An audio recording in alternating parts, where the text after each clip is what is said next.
C'est un homme de caractère. C'est quelqu'un qui n'aime pas le faux. Si on le laisse travailler, il va travailler. Il va faire quelque chose.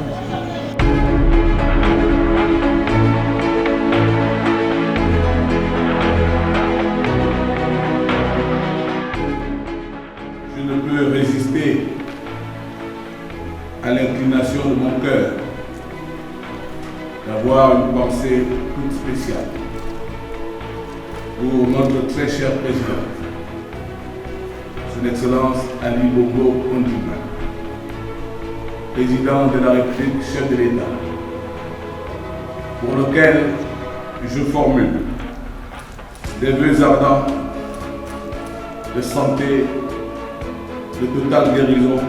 C'est aussi l'occasion et le lieu pour moi de lui exprimer de manière officielle et solennelle ma profonde reconnaissance et ma différente gratitude pour la confiance placée en moi pour conduire sous sa très haute autorité l'action du gouvernement. Nommé le 12 janvier 2019 par le chef de l'État Ali Bongo Ondimba, le chef du gouvernement a su prendre la balle au bond. Il a, de ce fait, mis à profit les orientations du président de la République pour justement rendre plus visible cette vision. Julien Kogue-Bekele va s'entourer d'hommes et de femmes dynamiques dans son équipe gouvernementale au service du pays. L'homme affiche fermement sa volonté à changer de paradigme lors de sa déclaration de politique générale devant les élus du peuple à l'Assemblée nationale. Nous allons nous attacher, mon gouvernement et moi-même, à imprimer dans notre action les valeurs de respect, les valeurs de considération, les valeurs de justice, les valeurs de récompense et bien sûr les valeurs de sanction quand on s'écarte du chemin. L'action que mon gouvernement se propose de conduire s'inspire, et vous vous en doutez, des orientations et des très hautes instructions du président de la République, chef d'État, son Excellence Ali Bongo Ondimba.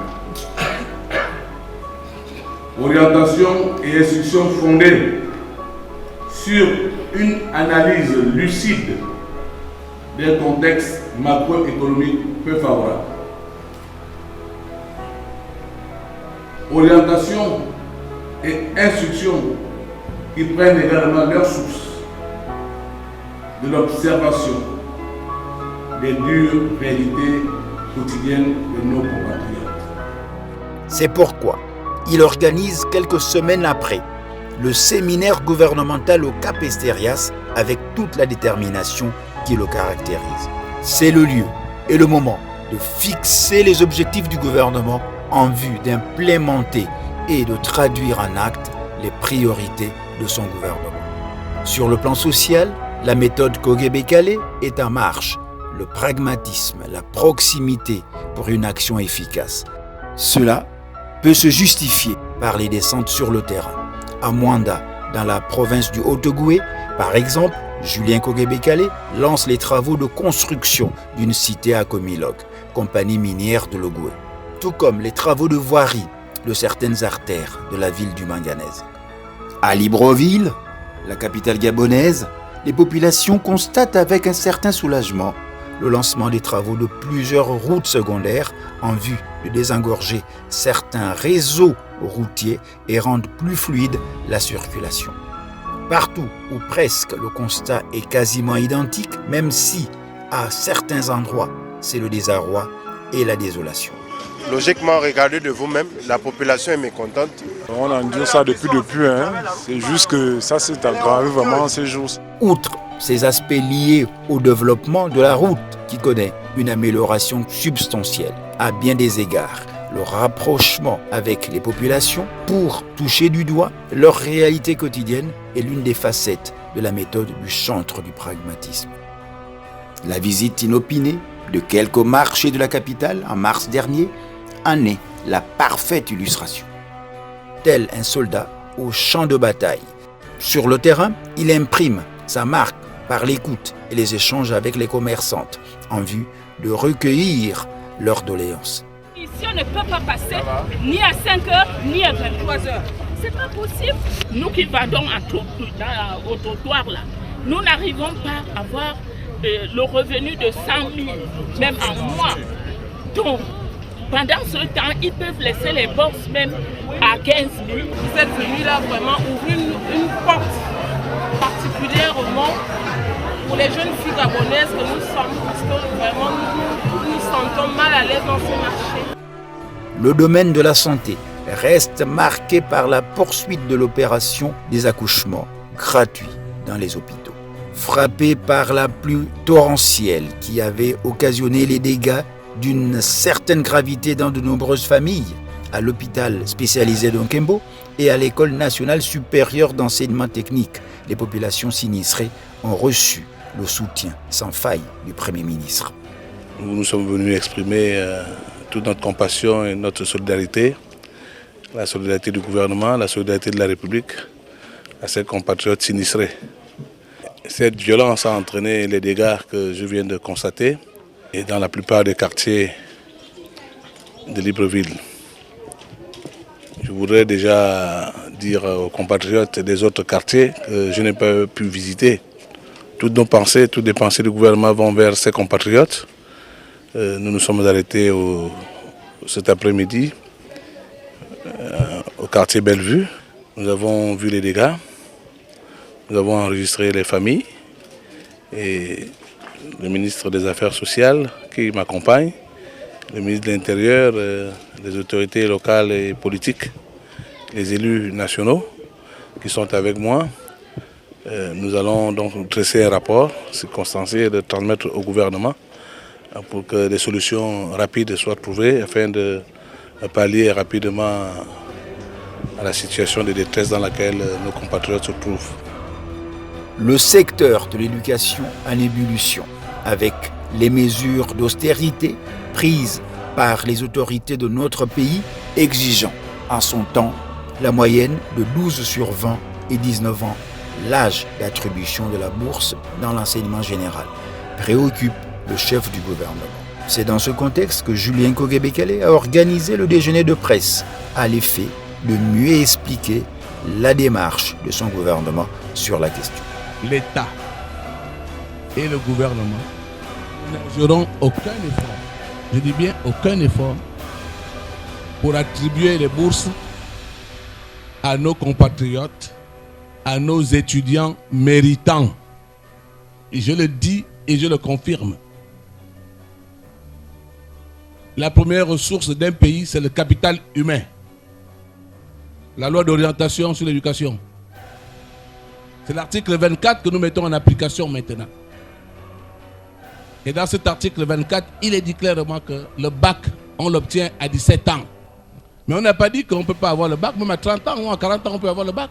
Mais si vous avez le bac à 19 ans et que vous avez 12 de moyenne, vous serez encouragé par l'État. C'est ça l'esprit de la loi, du décret. C'est ça. Et ce sont les enseignants eux-mêmes, pendant un mois, à la Cité de la démocratie, en 2010, qui ont voté cela. Et c'est passé à l'Assemblée nationale. Un message réel. Et j'avoue que des zones d'ombre ont été levées sur certains messages qui n'étaient pas suffisamment véhiculés. Donc il y a eu des additifs en termes d'information qui sont conséquents et qui modifient la compréhension de certaines décisions. L'initiative du Premier ministre Julien Korbekal est bonne parce qu'il faut communiquer. Rien ne peut se faire sans communication. Et pour que les Gabonais sachent ce qui se fait au niveau du gouvernement, au niveau des activités des plus hautes autorités du pays, il faut naturellement rendre cela public. Au plus fort des contestations des élèves, des parents d'élèves et du monde éducatif en général, le gouvernement, en toute responsabilité, a revu sa copie aux fins de permettre aux apprenants de terminer l'année scolaire en toute quiétude et de rendre opérationnelle cette décision à partir de la rentrée 2019-2020. Les discussions avec les partenaires du secteur éducation, d'une part, avec l'Agence française de développement d'autre part, aboutissent à la relance dans un proche avenir de la construction de nouvelles salles de classe. Il s'agissait de faire un point sur le projet de l'éducation, du secteur éducatif sur lequel l'AFD est engagée aux côtés de l'État gabonais depuis 2016 et qui préoccupe vivement Monsieur le Premier ministre et l'ensemble du gouvernement, qui préoccupe également l'AFD. C'est un sujet prioritaire pour nous, donc j'ai rassuré Monsieur le Premier ministre sur cette situation, sur cet état de fait. Il s'agit d'un projet que nous soutenons pleinement, sur lequel nous sommes totalement mobilisés avec l'ensemble des acteurs. Et j'espère que très prochainement, nous pourrons avoir la joie, le plaisir d'avoir les nouvelles salles de classe qui sont prévues dans le cadre de ce programme. La réussite de la célébration de la fête du travail édition 2019 sous le thème « Le dialogue social effectif dans un monde en pleine mutation » est à mettre à l'actif du Premier ministre qui a imprimé sa marque. On note à propos une grande innovation pour les manifestations de cette année avec la participation de 27 administrations qui se greffent aux organisations professionnelles des travailleurs et d'employeurs. Dans sa démarche pour une meilleure cohésion sociale, Julien Koké-Bekale a justement initié depuis le 23 avril 2019 la caravane d'explication des réformes à travers le dialogue social permanent. Ainsi, il a échangé avec les partenaires sociaux. Cette rencontre houleuse a permis aux deux parties de trouver des pistes de solutions dans les préoccupations soulevées par les centrales syndicales. Sur le plan politique, il a été aussi question de la rencontre avec les partis de l'opposition et de la majorité, réunis au Conseil national de la démocratie, où des échanges fructueux, teintés de franchise, ont marqué tous les états-majors. Nous sommes venus échanger avec des compatriotes, animateurs de la vie politique nationale, responsables des partis politiques, pour partager avec vous notre vision et notre approche des réponses à apporter aux préoccupations de nos compatriotes, pour lesquelles nous nous battons tous. L'enjeu est grand et votre rôle est important. Vos observations, vos critiques et vos suggestions seront d'un appui très important pour le gouvernement. Je voudrais donc vous inviter, en tant que responsable politique républicain, à vous investir totalement dans ce partenariat d'échange pour le maintien d'une ligne pacifiste et progressiste pour notre pays. Le peuple gabonais nous a fait confiance et nous regarde. Il attend de nous une gouvernance consciencieuse afin de faire du Gabon un pays émergent à l'horizon 2025, comme le souhaite très fortement Son Excellence Ali Bongo Ondimba, président de la République, chef de l'État. Il en est de même pour cette séance de travail regroupant les partis de la majorité et le gouvernement. Objectif, comprendre les priorités du gouvernement. Même son de cloche au Parlement.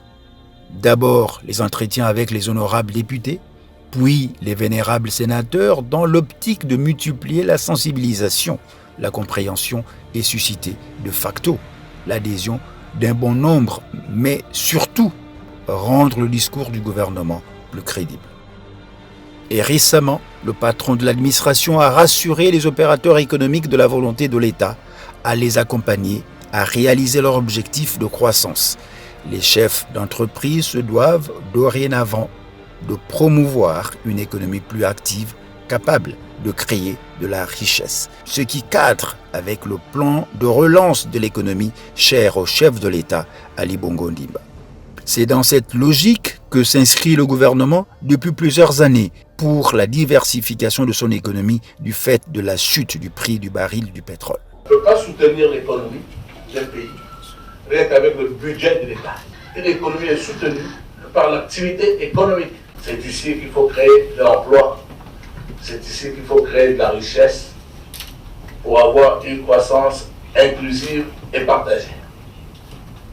C'est le message que le gouvernement vous donne.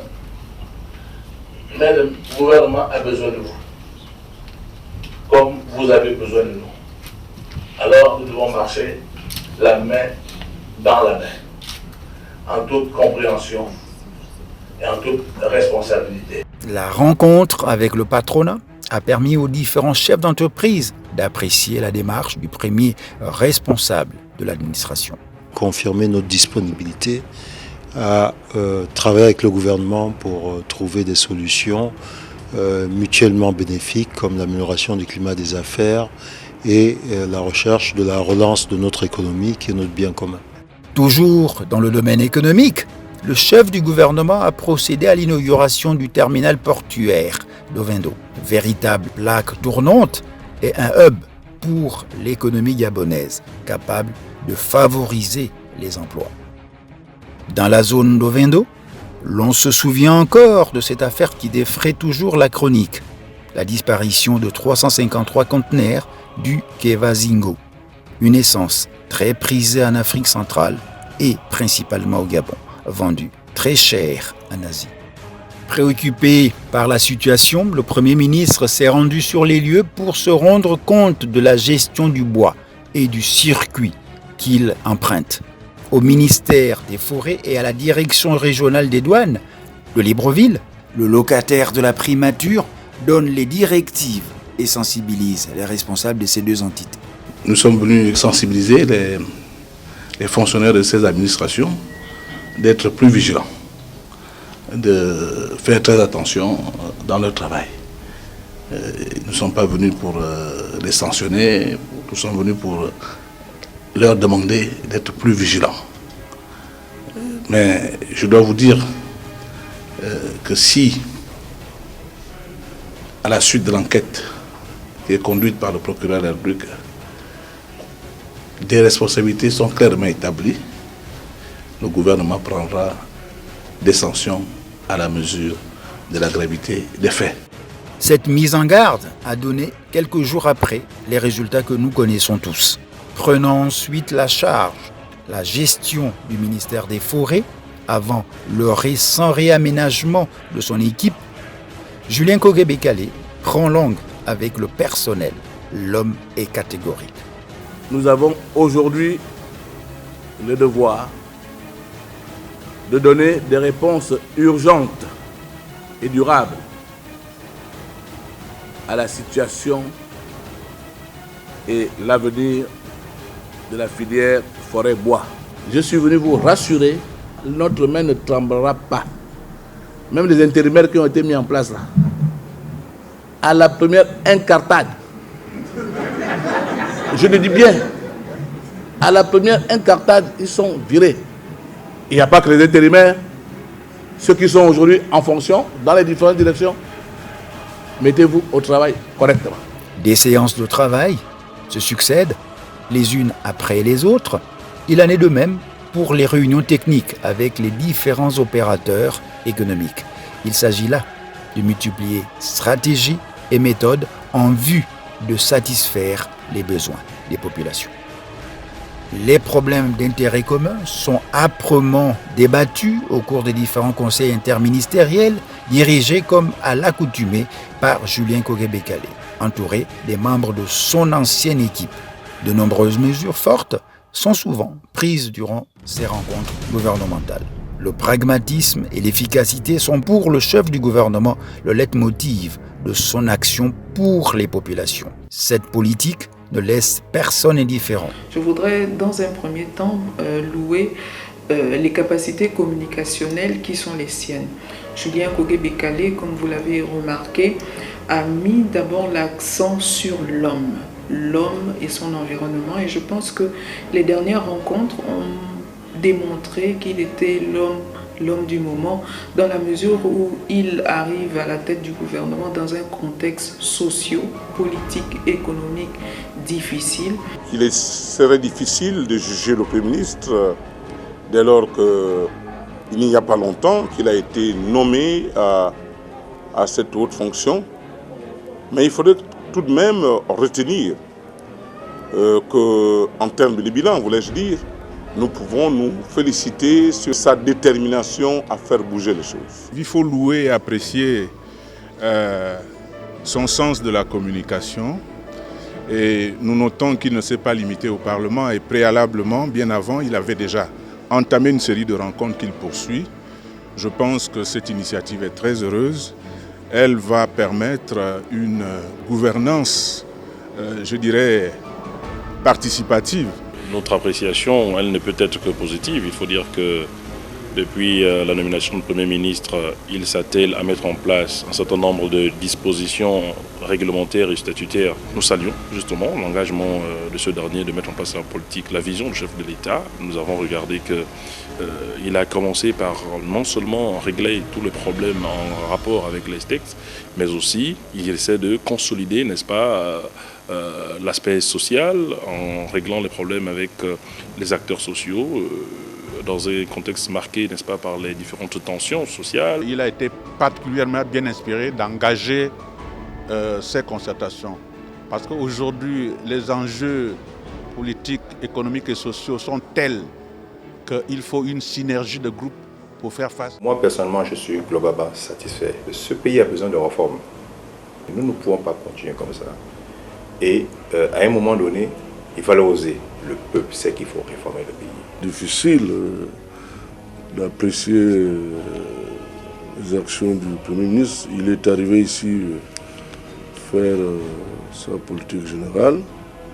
Il a promis beaucoup de choses. Nous lui avons dit, dans le cadre de notre parti, que nous le soutiendrons quand nous verrons qu'il soit passé aux actes. Nous observons encore. Le pays a des difficultés, qu'il a de la volonté. Nous tous et les moyens. Il faut beaucoup de courage à M. le Premier ministre pour qu'il mette la main dans la fourmilière pour essayer de dégager ce qui peut être dégagé. Surtout, ne pas déplacer les bornes qui ont été établies par les anciens, car nous qui sommes biblicistes, nous savons qu'il est formellement interdit de déplacer les bornes qui ont été établies par les anciens au risque de voir le bâtiment s'écrouler. Un Premier ministre, il travaille pour le pays, il travaille pour le chef de l'État. Il travaille pour toute la population. Donc, il doit poser des actes palpables. En ce qui me concerne, déjà, un des points forts, c'est sa capacité aujourd'hui d'être à l'écoute. C'est une déjà des qualités que, pour ma part, en tant qu'acteur de la société civile, je pense déjà un point fort. Parce qu'aujourd'hui, il n'est pas toujours aisé d'être à sa place et puis avoir cette dimension d'écouter toutes les couches du pays. Dans sa récente adresse à la nation, le président de la République est revenu sur la notion de l'amour de la patrie. La nation gabonaise est notre héritage commun. Il nous revient de poursuivre ensemble nos efforts pour qu'elle redevienne forte. La composition du gouvernement Julien Kogebe-Kalé II tient compte de la décentralisation, une préoccupation majeure pour les élus locaux. En ce qui me concerne, j'ai apprécié la volonté du gouvernement dans le cadre de la mise en œuvre de la loi relative à la décentralisation. Effectivement, la décentralisation aujourd'hui doit être effective dans un contexte évolutif.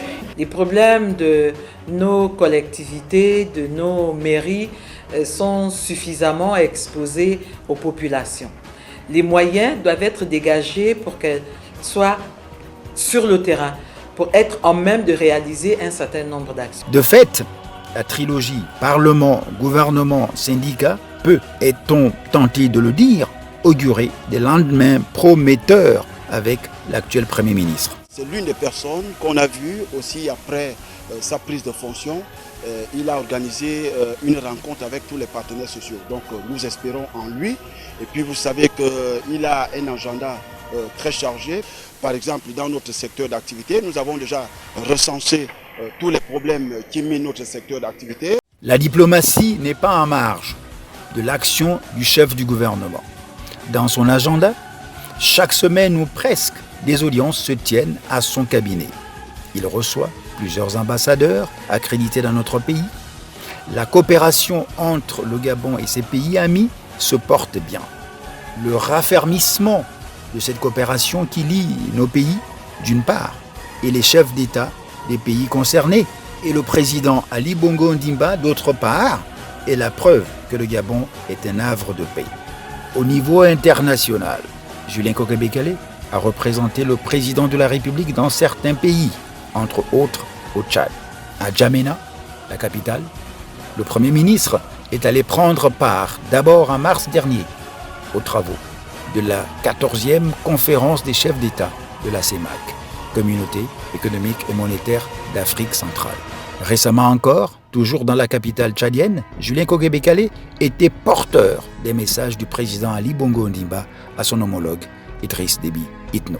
Dans la capitale sénégalaise, à Dakar, le Premier ministre a assisté à l'investiture du président Macky Sall après sa brillante élection.